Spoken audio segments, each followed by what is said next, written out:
فطيرة البطاطا مع الدجاج، مين ما جرب هالوصفة يا جماعة؟ ما شاء الله قديش طلع طعمها طيب. احفظوا هالوصفة عندكم وتعالوا أورجيكم كيف عملتها. كتير طيبة، جربوها. أول إشي هون رح أعمله رح أحضر لسلق البطاطا. حطيت على المي الملح، وأول ما استوت عندي صفيتها من المي وبلشت أهرس فيها.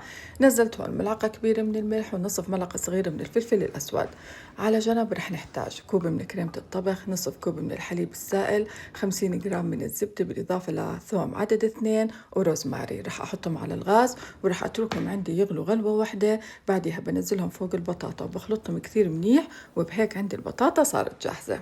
وهلا هون رح نحضر للدجاج. استخدمت هون صدور الدجاج من دجاج الشيف اللي هو صنف من أصناف دجاج الخير. شوفوا لي ما شاء الله نظافة الصدور. نزلت عليهم المي الباردة أول ما ظهر الريم، شلته، بعدها نزلت المطيبات وتركت الدجاج حتى يستوي وقطعته بهاي الطريقة. على جنب رح نحتاج حبة من البصل، حبتين من الجزر، 3 حبات من الثوم، 500 جرام من البازلاء والجزر، 3 حبات من البندورة المعصورة. نزلت صدور الدجاج مع البهارات، البابريكا، الأوريغانو، توابل مرق الدجاج، ملح وفلفل أسود. هيك عندي خلطة الدجاج صارت جاهزة.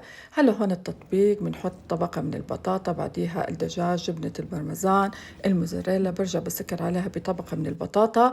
بحط هون جبنة الموزاريلا، بدخلها فرن حامي على درجة حرارة 200 لمدة 40 دقيقة، وبقدمها وألف صحة وعافية.